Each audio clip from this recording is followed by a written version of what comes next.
Hello everyone.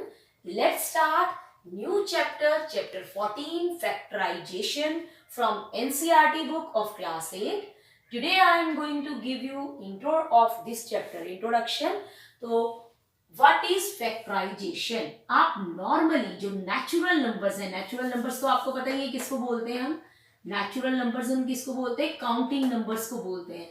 natural numbers जैसे कि कौन से हैं 1 2 3, जब आप काउंटिंग करते हो ये सारे नेचुरल नंबर्स हैं. तो इनमें से अगर हम कोई भी नेचुरल नंबर उठा लें, सपोज हमने ले लिया 32, तो अगर हम उसकी फैक्टराइजेशन करें तो हम 13 को कैसे लिखते हैं, 2 into two into prime factorisation अगर हम कर रहे हैं तो ऐसे लिखते हैं. इन केस अगर हम प्राइम फैक्टराइजेशन नहीं कर रहे तो इसके फैक्टर्स हम ऐसे भी लिख सकते हैं 2 इंटू 16 या 4 इंटू 8. ठीक है, इस तरह से फैक्टर्स लिख सकते हैं. तो जब हम उसको प्रोडक्ट लिखते हैं नंबर्स का, किसी नंबर को हम क्या लिखते हैं, product of its factors. Factors क्या होते हैं, जो नंबर्स इसको डिवाइड करेंगे. एग्जैक्टली 2 इसको डिवाइड करता है तो 2 इसका क्या होगा, फैक्टर. 2 डिवाइड करता है 32 को, सो 2 इज द फैक्टर. ये मैंने प्राइम फैक्टराइजेशन लिखी है. ठीक है, जो आप इस तरह से करके निकालते हो. और दूसरा ये भी क्या है, 2 और 16 भी इसके क्या है, फैक्टर्स, क्योंकि 2 भी इसको डिवाइड करता है और 16 एज वेल 16 भी इसको डिवाइड करता है. तो अगर हम इसको किसी नंबर को प्रोडक्ट में लिखते हैं फैक्टर्स के, तो उसको हम बोलते हैं फैक्टराइजेशन.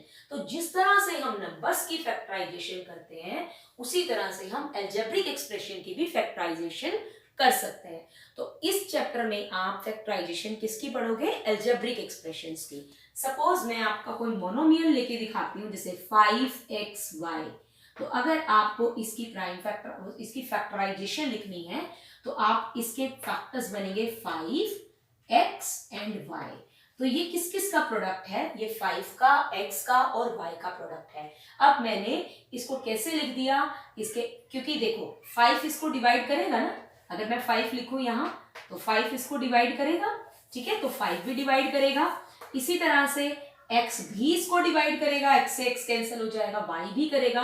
तो 5x और y तीनों इसके क्या है, फैक्टर्स. और अब मैंने इन फैक्टर्स को कैसे लिख दिया, प्रोडक्ट में लिख दिया तीनों फैक्टर्स को. ठीक है, तो ये क्या बन गई, फैक्टराइजेशन.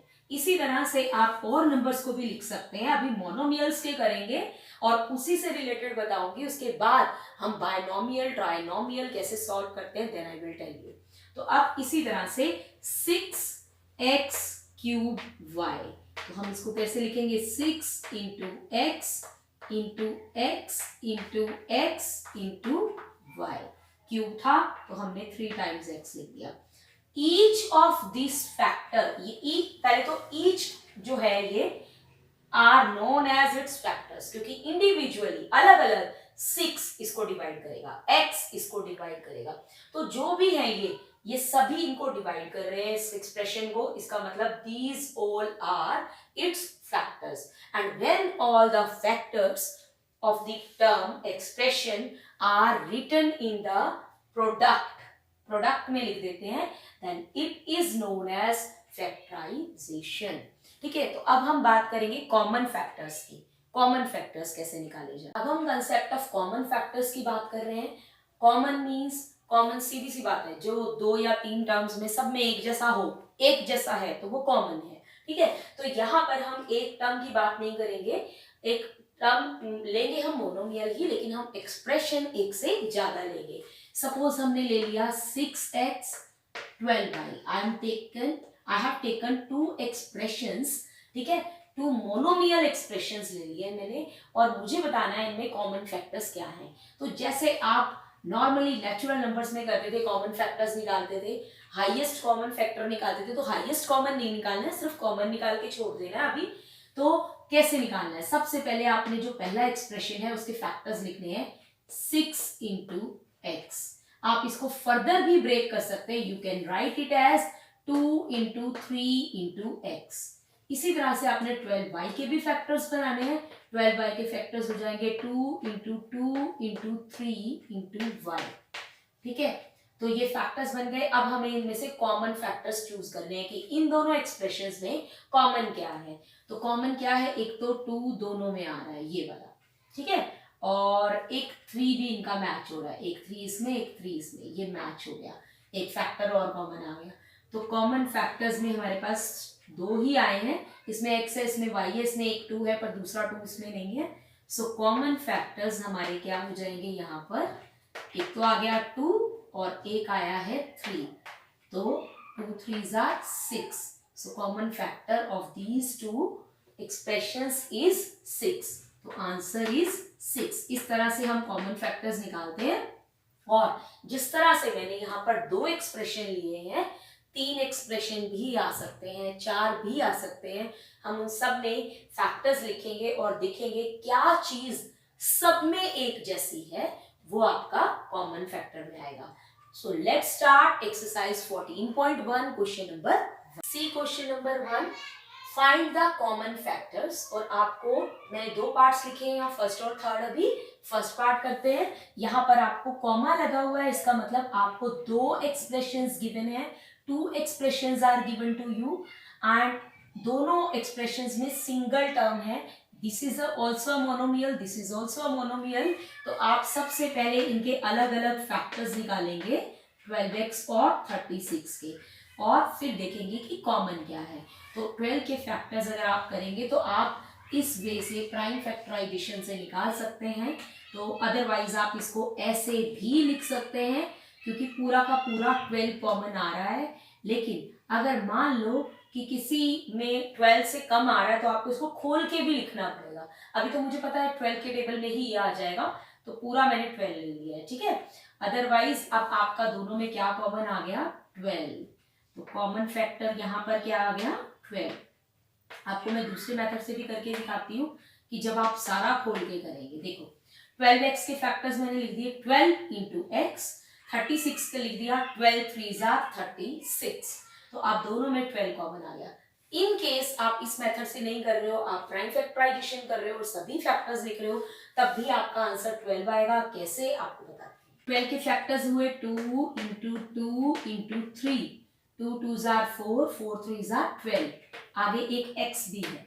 इसी तरह से आप 36 के फैक्टर्स देखोगे तो वो क्या आएगा, 2 इंटू 2 4 हो गया, 4 3s are 12, 3s are 36। Tables आते हैं तो कोई प्रॉब्लम ही नहीं आएगी। अब हम कॉमन फैक्टर्स देखते हैं इन दोनों में और देखते हैं क्या क्या कॉमन है, ठीक है। नंबर भी वही होना चाहिए और उतनी ही बार होना चाहिए। एक 2 कॉमन आ गया, एक और 2 दोनों में कॉमन आ गया एक जैसा, एक 3 कॉमन आ गया। तो आपके कॉमन फैक्टर्स में आया 1 टाइम, एक तो 2, एक ही बार लिखेंगे इसको, एक और 2 कॉमन है दोनों में है, और एक 3 भी दोनों में है। तो 2 2s are 4, 4 3s are 12।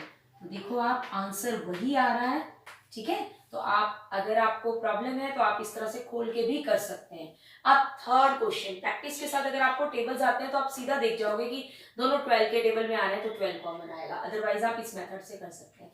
अब थर्ड पार्ट में है, एक एक्सप्रेशन है 14pq और कॉमा लगा है, नेक्स्ट एक्सप्रेशन है 28p² तो इनके फैक्टर्स बनाते हैं। देखने से जिनको टेबल आता है उनको पता लग गया होगा, ये 14 1s are 14, ये 14 2s are 28। तो दोनों में 14 कॉमन आ रहा है। बट अगर आपको नहीं याद है तो आप इसके फैक्टर्स इस मेथड से बनाइए, 2 into 7 into p into q। तो ये आ गया 14 के हो गए, 2 इंटू 7 p इंटू q। इसी तरह से यहाँ पर 2 into 2 into 7 into p into p into q into q। अब हम देखते हैं कॉमन फैक्टर्स क्या क्या कॉमन है दोनों में। तो क्या क्या कॉमन है, एक तो 2 कॉमन है, एक 7 है, ठीक है। ये मैं आपको बनाने के लिए बता रही हूँ, आपको बनाने की जरूरत नहीं, आप ऐसे ही ऑब्जर्व करोगे। अब यहां से p कॉमन है और एक q भी कॉमन है, दोनों में है q। तो आपके क्या क्या कॉमन आए, एक 2 दोनों में आया, एक 7 है दोनों में, एक p है और दोनों में क्या है, सेम q है, एक ही q सेम है, ठीक है। इसमें दूसरा है उसमें नहीं है दूसरा, तो वो नहीं लिखेंगे, 2 बार नहीं लिखेंगे। 2 sevens are 14 EQ. So answer is 14 EQ. दो और पार्ट्स बताती हूँ इसके, 8 पार्ट्स है, 4 पार्ट्स हो जाएंगे तो आपको क्लियर हो जाएगा। फर्स्ट का 5th पार्ट देखो, 5th और 6th एक और कर देती हूँ। यहाँ पर आपको 2 की बजाय आपको 3 एक्सप्रेशंस गिवन है, करना सेम है। तीनों एक्सप्रेशंस की आप फैक्टराइजेशन करोगे। 6abc 24ab square 12a square b। तो अब फैक्टराइजेशन शुरू करते हैं। सभी 6 के टेबल में आ रहे हैं। बाकी अगर आप इसको ब्रेक करना चाहते हैं तो 2 into 3 भी लिख सकते हैं, अदरवाइज मैं 6 भी लिख सकती थी, क्योंकि 6 into 4 6 into 2 सब में 6 आया था। बट अब मैंने इसको और ब्रेक कर दिया, साथ में a b c इसके फैक्टर्स लिख दिए हमने प्रोडक्ट फॉर्म में। ऐसे ही इसके लिखते हैं 24 के 2 2s are 4 4 2s are 8 8 3s are 24 into a into b into b। और 12 को भी ऐसे लिख लेते हैं 2 into 2 into 3 2 2s are 4 3s are 12 into a into b। 8 square है तो 2 बार लिखा है। अब हम इसमें से कॉमन फैक्टर्स, अब हम उसी को कॉमन लेंगे जो तीनों में होगा। ठीक है, तो तीनों में कॉमन क्या है, एक 2 इसमें भी है, इसमें भी है, इसमें भी है, 2 कॉमन हो गया। अब 3 पे 1 3 इसमें है, इसमें भी मिल गया, इसमें भी मिल गया, तो एक 2 कॉमन हो गया और एक 3 कॉमन हो गया। अब a पे आते हैं, a कॉमन है, इसमें भी मिल गया, इसमें भी मिलना चाहिए, मिल गया, तो यहाँ पर a आ गया। और नेक्स्ट इसमें b है, इसमें भी b है, इसमें भी b है, तो b भी आ गया। c इसमें है बट इनमें नहीं है, बस इसमें तो खत्म ही हो गए, एक में खत्म हो गए तो वो सब में मिल भी जाए तो कोई प्रॉब्लम नहीं है, तो हम लिखेंगे ही नहीं। तो अब क्या कॉमन हो गया, 2 3s are 6ab, so answer is 6ab, so common factors are 6ab। इसी तरह से यहाँ पर भी आपको 6 पार्ट में 3 एक्सप्रेशंस गिवन है, तो ईच को आपने प्रोडक्ट लिखना है। ठीक है, अब मैं इसकी प्राइम फैक्टराइजेशन नहीं कर रही हूँ, टेबल्स की प्रैक्टिस करनी है आपने, और आपको देखते ही पता चलना चाहिए कौन से नंबर में ये तीनों आ रहे हैं।